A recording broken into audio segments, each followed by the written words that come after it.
Okay. Go ahead, Nick. Oh my gosh. What's up, everyone? Nick Baldwin here, Tristan Almada with Lab Coat Agents.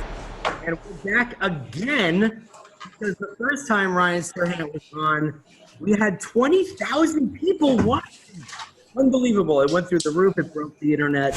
Ryan's like, 20,000. Come on, guys. Let's work on that a little bit. No, but we're happy that Ryan's back with us. The first time we were talking about books, It Like Serhant.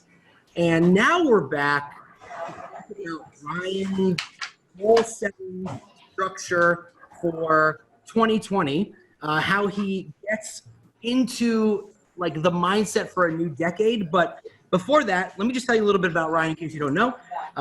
He is the Wall Street Real Trends, Wall Street Real Trends #1 real estate team in New York for 2 years in a row. The #2 team in the entire country, selling over $1.6 billion in real estate for the last 2 years. And he's also on the popular Bravo series $1 Million Listing New York. And he's got one of his own successful coaching programs for agents. Tristan, why don't you tell us a little bit about that? Well, dude, the very first time I heard about it was at our last webinar, and I was really surprised how a great job you did on the back end to be able to help agents from all levels. And right now we're running a special just for everybody watching. If you go to ryanserhant.com/course, you get 10% off the course with the code LABCOAT10, and that's the number 10. So it's a LABCOAT10, and that's you guys won't be disappointed. He's done an amazing job. And look, we've seen everything out there from all these different coaches, and this guy killed it. So Ryan, thanks again for being on, man. Thanks, man. Let's get right into it, buddy. Let's do it. 2020, we got a new decade coming up. It's crazy. Dude. Totally crazy. I spent a lot of my time in December, right? I know a lot of people in December can kind of either just try to close out a lot of business that they have from the current year, or they end up kind of coasting. You know, to be honest, like if you're watching this right now, you're kind of like, well, I don't know, December's a slow month. It's because you typically are exhausted from 11 months of insanity, the roller coaster of this business, the ups and the downs, and you end up kind of coasting a little bit, right? December's a short month, right? It runs Thanksgiving, starts it, so you're kind of on a full stomach, and then, you know, December's kind of 3 weeks long, right? 3 weeks doesn't sound like a whole lot of time. And so what I end up doing is I always use December basically as like my January, right? By the time I hit January, my year has already started. I think if I was to give one big piece of advice to people in how to prep for a new year, how to prep for a new decade, is kind of the same way that I do prepping for a day. Like my day starts the night before, my year starts the month before. So all this month already, myself, my team, my wife, everybody, we're already talking like it's 2020, right? It's 2020. Now, part of me is like, oh, but then we're not soaking up 2019. But I've had enough of 2019. I feel like a lot of people have. 2019 was a tough real estate market, tricky year. Like I'm still in 2019. I can't propel myself forward. I don't have a DeLorean. That's not happening. But I can be in 2020 mentally. And so I feel like everything that I do every day is for next year. So by the time the clock rings 12 and it's January 1st, there's no planning left. The planning's all been done. And I do that in part with every single person on my team, myself as well. And I do like a forensic analysis on my business. And so I sit down, let's say you're somebody on my team.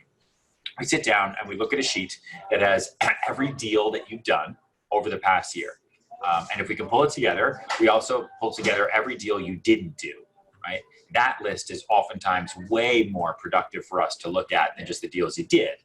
Okay, the deals you did, what that'll show us is how much money you made. Okay, because at the end of the day, it's all about income, right? You're only as good as your 1099 as a salesperson. Okay, so you could have 1,000 clients all you want and be in showings all day long, but if you make $4, no one cares. It doesn't mean anything, and you'll never be able to pay your bills or increase your lifestyle. So we look at the deals you did, and we try to break down why did those deals work and where did they come from. If you realize that most of those deals you did were from the referrals from your kid's school or from your school or from X, Y, and Z, you will now know, oh, you know what? I'm going to do more of that. And I'm not just going to think about doing more of it. I'm going to put a plan into action where I get a lot more of that business because it worked. And let's scream that from a mountaintop. And then you look at the deals that you didn't do, and we try to break down why they didn't work.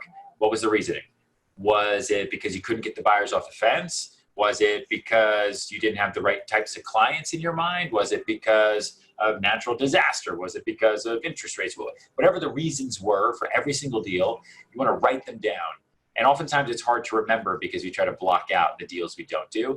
But there's the power of the calendar, right? Your email inbox, your sent email box, okay, and your calendar know everything about you. Even your text messages. I will scroll back all the way to January 1 from 2019, and I'll scroll all the way forward to the present day, and I'll see who I forgot about, what I didn't do, really do a forensic cleanup.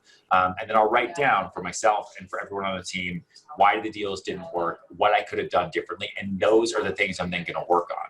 So now going into 2020, I already know by looking at all these deals, I know specifically this is the type of business that I'm going to exponentially do because it worked this year. And here's what I need to work on.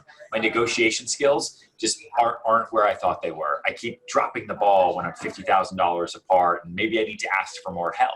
And maybe I'm too nervous because I feel like closing is confrontation when really it isn't. It's just about communication and setting expectations, just for example. And we set all that down, and then we set up income goals, right? How much money do you want to make next year? And if you've taken the course or if you've read the book, it's something that we definitely go through because I think it's really important, where we decide that if you want to make, let's say $100,000 next year, okay? You want to make $100,000, how are you going to get there? Okay, that $100,000, that's what you want to make. That goal is now your salary, right? So that's your base salary. You have to make that, right? That's your salary. You have to earn that salary, just like you are in any other job.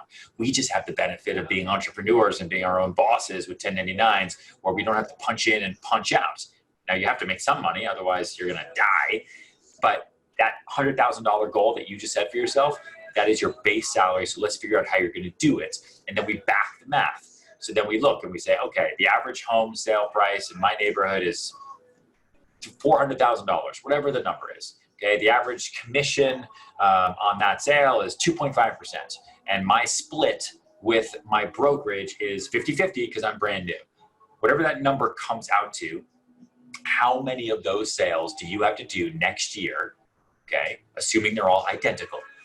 How many of those sales do you have to do next year to hit your per month income goals that you have? And then if you do a deal that's $600,000, guess what? Now you're already on your way to achieving your base salary and your bonus.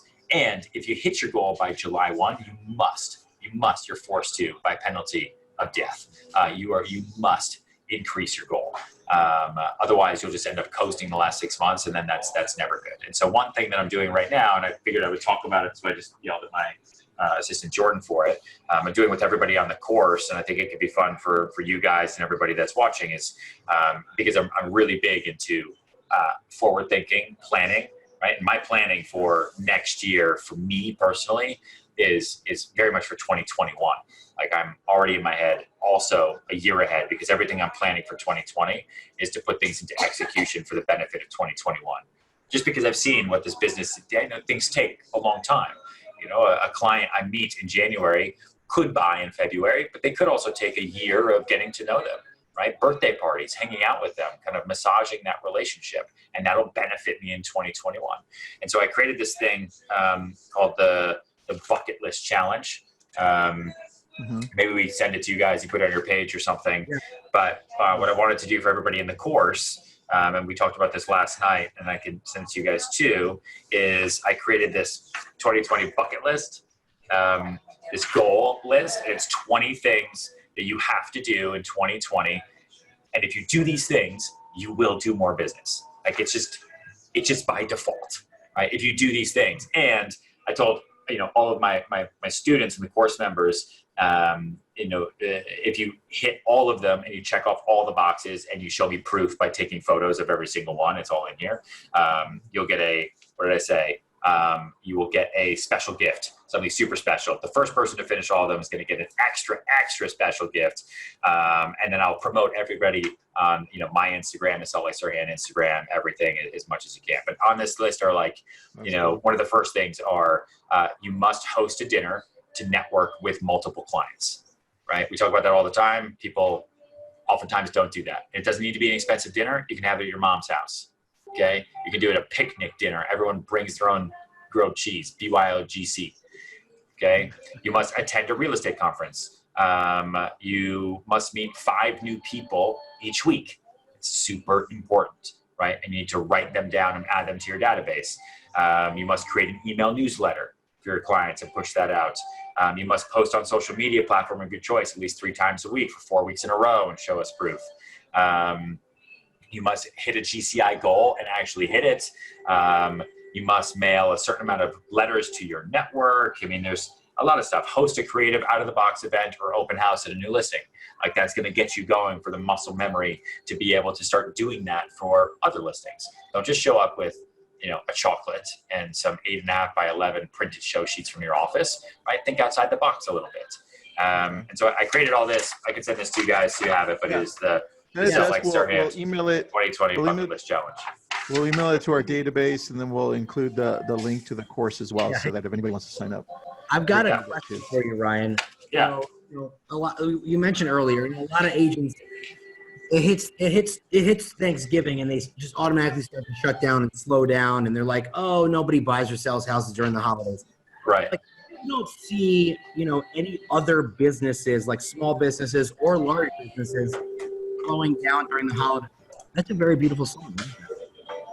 You don't see you don't see any other businesses slowing down during the holidays. They're revving up. So what about real estate agents that why do they just automatically come to a screeching halt? Like, and then in January, they're like, I don't have any business. What is it about that mindset? I think real estate agents are in a service business, right? And it's exhausting. Like I get it.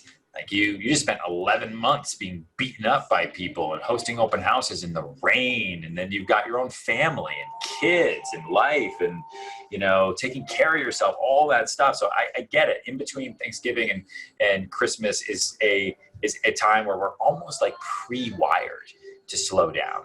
Like if you go to Europe, it's slow. If you remember school, if anyone, listening to this, if you went to college, the time between Thanksgiving, going home for Thanksgiving, going home for college is literally just like a get this over with as soon as possible thing, because you just can't wait for it to be over.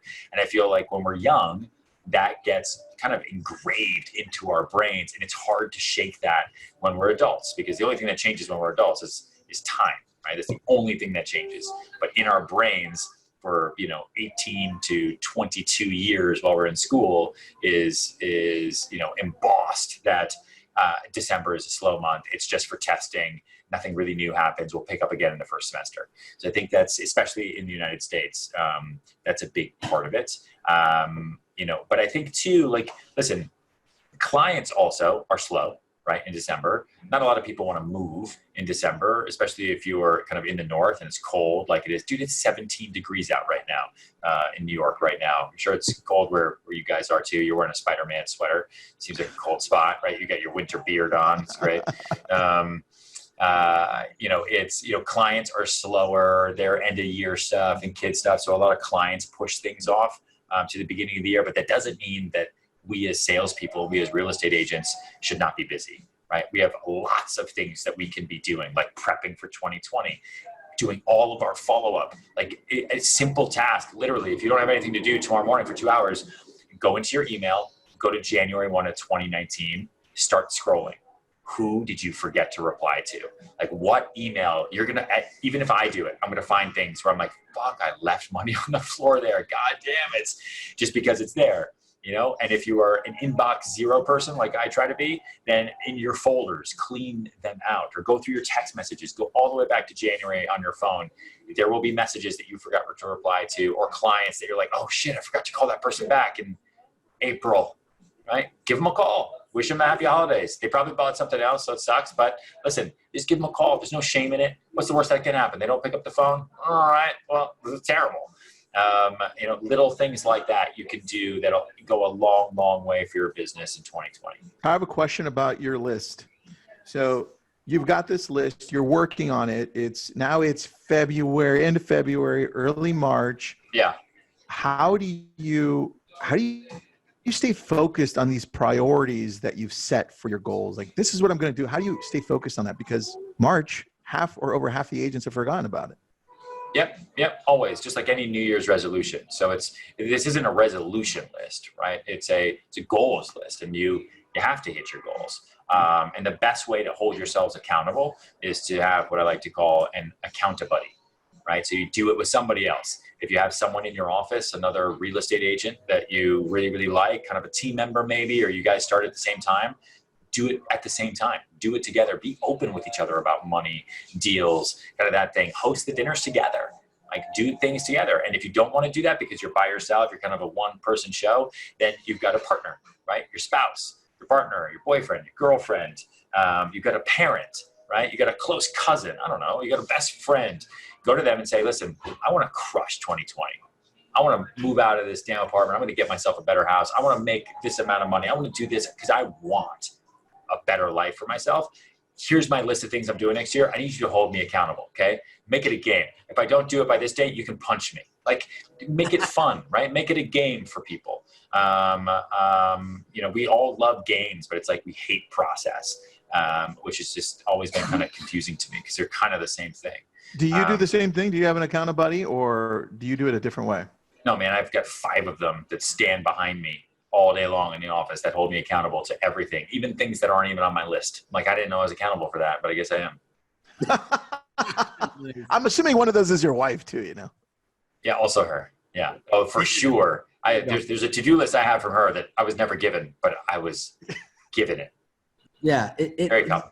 Miraculously start appearing on that list every day. Yeah. With your wife. Yeah, in the middle of the day, especially when you're with clients and you're like, I have to deal with what right now? Yeah. Did you get the milk? Yeah.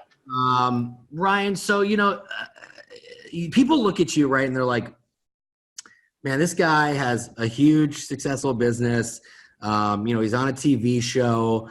And they're like, he must be like the happiest guy in the world, right? So people want to know, like, what specifically really makes you happy? Like, aside from all of those other things that people think could potentially make some.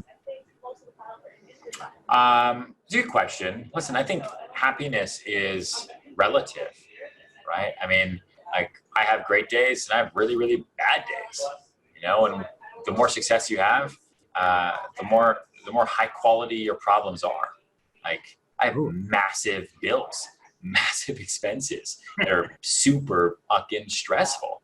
Like, I do a lot of things all at the same time. Now, relatively, I prefer to have it that way than the way I had it 10 years ago when I had no money and just started. But there was a freedom to that, right? Being dead broke with no responsibility is stressful in itself, but the only place you have to go is up. Like, that's the best part about kind of being in the struggle. Like, it doesn't get a whole lot worse, right? It can only go up as long as you do the things, and all the things you have to do are the work. Like, that's it. There's no secret sauce. There's no like medicine. There's nothing you have to do. Like, I'm not telling you got to go run 10 miles a day. Like, it's literally just doing work. That's it. That's all you have to do.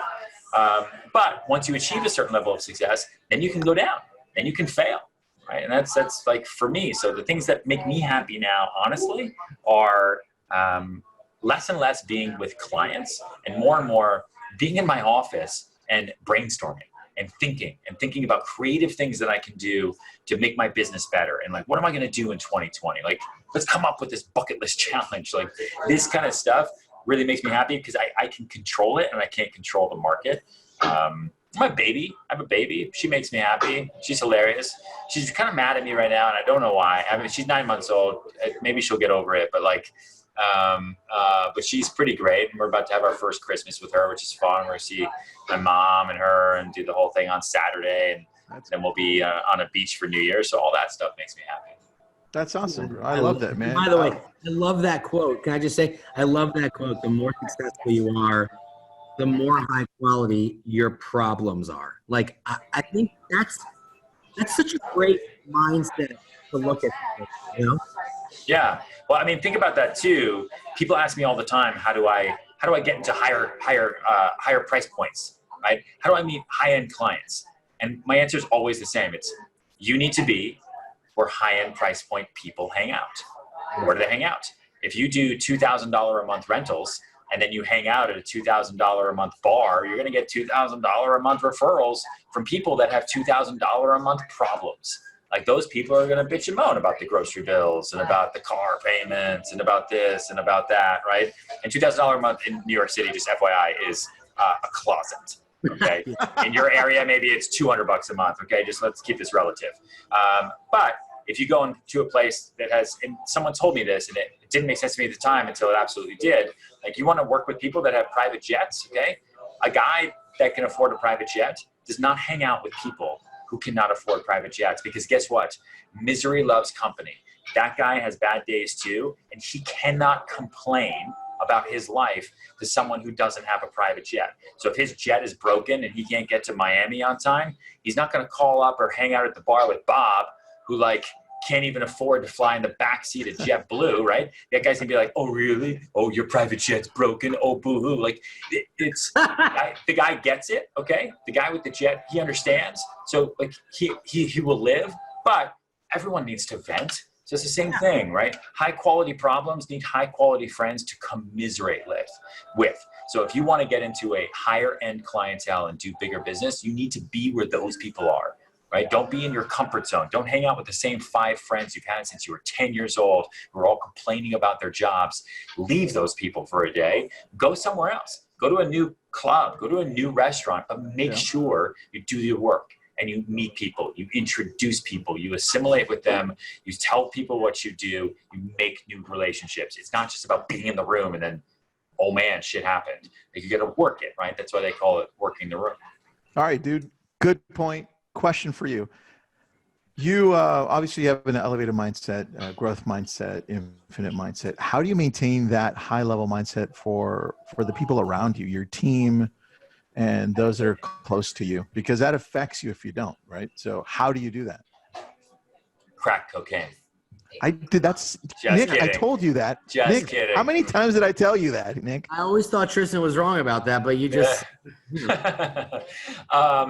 No, man, I hold everybody accountable to myself. Like I said, in our annual reviews, we sit down and we do goals, right? I've got a whole, literally right here, my manila folder with everyone from the team. These are the ones I haven't done yet. And the rest of these are all everyone's deal flows, everything, all the notes that I got to input, and then all their goals.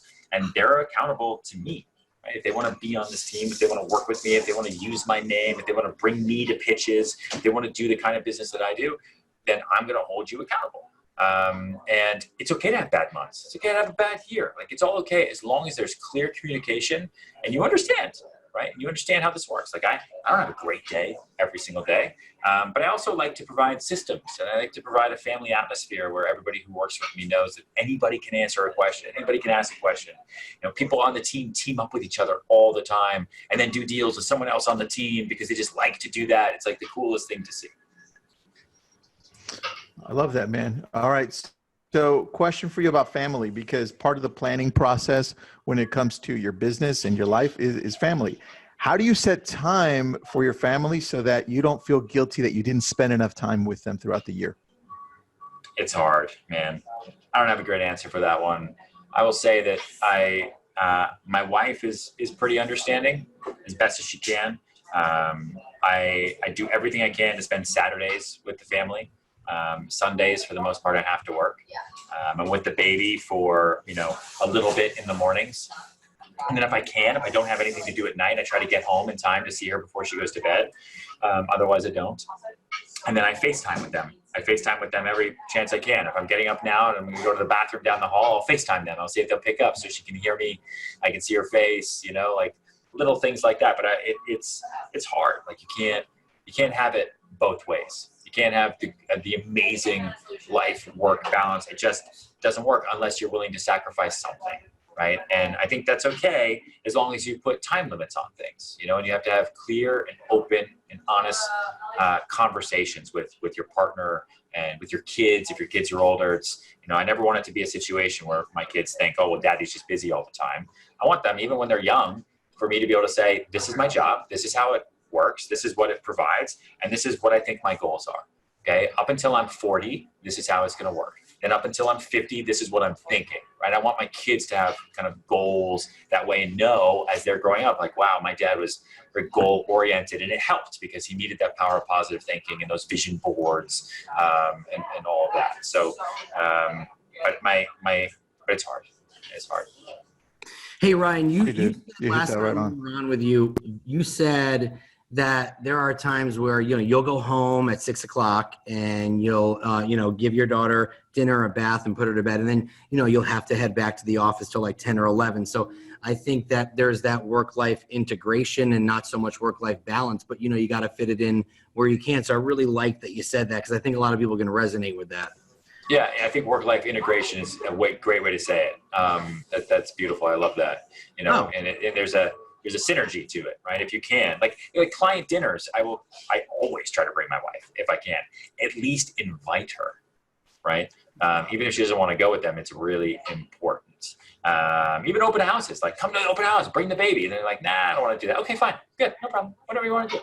Like it's the invitation that counts. And then leverage. It's like as you do more business, you will grow people. You'll grow interns. Interns become assistants. Assistants turn into junior team members, so on and so forth. And it will open you up to doing more things.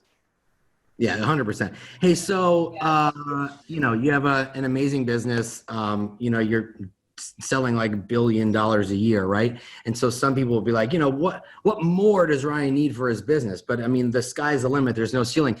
So what are you looking for? What are you looking towards in 2020 to improve in your business and just to get better at?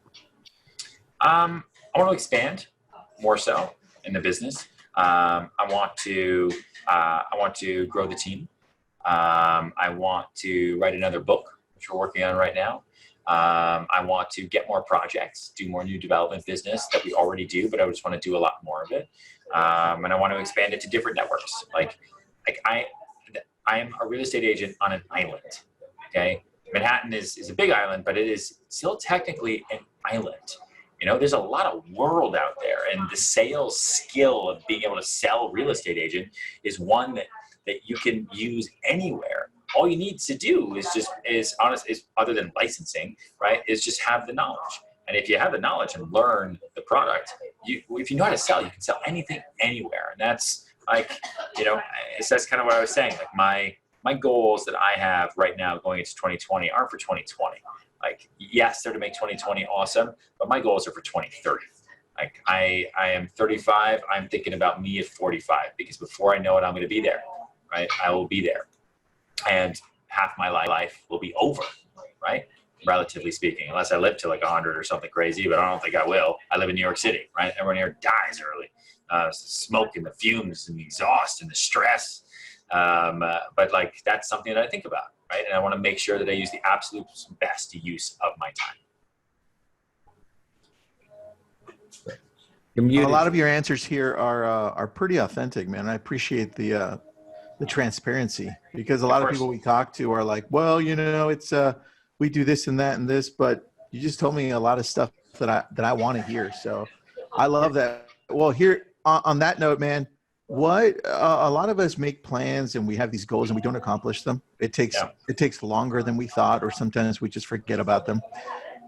For now that you're planning for this month, what's in the back of your head that's saying, well, you know what, I'm kind of scared of that, and I'm going to take it on anyway? What are you fearing? I'm fearing market competition, like, new brokerages, bigger brokerages that are spending a lot more money than I'm able to, who are very, very fancy and exciting, kind of the onslaught on our business, right? Depending on where you are in the country or in the world. Like, there are websites now that can do what we do, right? There are iBuyers that are, you don't need brokers anymore. A website will buy your house. Like, that's real. That's how do we get around that? Like, what do we do as agents so that we do not become obsolete? Because I don't want to have to go and sell tires, right? Because Amazon sells tires. So what am I going to sell? I really sell myself, and myself is a service. So how do I sell myself better to people where they don't even want to go to the website because it just makes them feel better to sell with me? Like, those are the kinds of things that I'm kind of fearful of going into 2020. I think it's really refreshing that you said that, because that is a fear that agents at any level have regardless, right? So you mentioned a lot of things, disruptors, iBuyers, fancy brokerages, even low-cost brokerages that are offering tons of, technology. What are you doing? Even, you're Ryan Serhant, right? So people just go, what's Ryan Serhant afraid of? What are you continuously doing to just up your value proposition and, try to get people away from going the iBuyer route or going the sell it yourself on Zillow route? What's the value proposition that your team continues to drive home? I mean, fortunately for us, iBuyers are not in New York. The real estate here is just way too expensive. It's way too risky. So I don't have to deal with that yet. And a lot of the open doors and Redfins and all those, they're not in New York yet either because the market's just too competitive and too hard here. But everything else, like you can sell online, you can buy real estate online. Everything else is actively listed now. And so it's no longer a competition between who knows the most in your local market, right? It's about what you do with that information. Okay. And it really comes down even more so, which I think is actually kind of better because I'd rather focus on client service than on like having to memorize tons of information. But it's, it comes down even more so now to client service and to really, really servicing your clients, really, really following up, really touching base and gifts, like taking care of them, letting every client know that they're not a client. Every client is a friend, right? They're all friends. Every client I have is a friend of mine. I can watch a game with them, get a beer with them, work out with them, all of them. Some of them, I'd have to like grunt my way through it, but I would do it. But like, that's what it is, right? You don't treat people like transactions because transactions can now happen on the phone.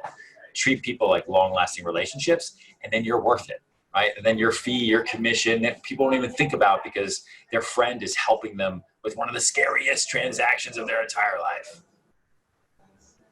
I love that, man. Yeah. I can say one thing. You mentioned a lot of things there, like, appreciating your clients, gifts and parties and things of that nature. And we see a lot of times agents are saying, why should I even do that? The gift I'm giving them is guiding them through the transaction. What do they need a closing gift for? What do they need Christmas gifts for? And, I just think that it's the touch, it's the thought, every little bit counts. Why would you not appreciate somebody for choosing you to do this when there's so many other options in our world to sell and buy a house? So what do you say to people who kind of have that mindset? This unfortunately, guys, has to be my last answer because I got to jump into a meeting 7 minutes ago. But what I say to that is, listen, everybody likes gifts, right? And at the end of the day, your goal is to be memorable. That's it. You want people to remember you. Think about the best advertising out there, the best commercials. You don't remember the boring ones or the weird ones or the ones that were super expensive but just did the normal stuff and sold you the thing. Like, you remember the ones that are funny. You remember the ones that are memorable, the ones that were a little bit crazy. Like, whoa, I can't believe they put that in a commercial. The same thing goes for us. You want to be memorable, right? You want to, so I'll tell you, like right now, okay? I didn't know what to get all of my big clients as gifts, okay? And in New York City, a lot of my big clients are developers, right? Basically, I sell entire buildings with them. I didn't know what to get them as gifts. And I didn't want to spend like way too much money. So I got them fake money, but it looks real. It's from the movies. It's a wad of $10,000 with a rubber band around it in a really nice box inside another really nice box, okay? And then the note that's in there says something along the lines of, instead of just getting you another phone charger or a bottle of champagne, here's $10,000. Happy holidays. Love, Ryan. P.S. The money isn't real, but our relationship is. Ooh. Just so that they'll remember it and that it just sort of like stands out. Like, when was the last time anyone gave you a fake wad of 10 grand? Like, it's just something. That's funny. It's just different, right? And that's something that will stay on their desk and they could re-gift it to somebody else. So like, your gifts don't have to be expensive. They just have to have thought that goes into them. Think about it. Like, and if your clients have kids, the gifts are always for the kids, okay? Because the kids, or the gifts are for the parents, for the kids. Like an amusement park tickets, something like that, like a free nanny for a week. Like, I don't know, like stuff for the kids. They will remember that for the rest of their lives. Love it. And I think that's a great place to end since you got to jump off. It was a nice conclusion. Yeah, man, for sure. Thank you so much for being here. Appreciate it, buddy. Check out Ryan's class up in the link, and we have a discount at lab code 10. Have an awesome day, Ryan. All right, I'll talk to you guys later. Thanks, guys.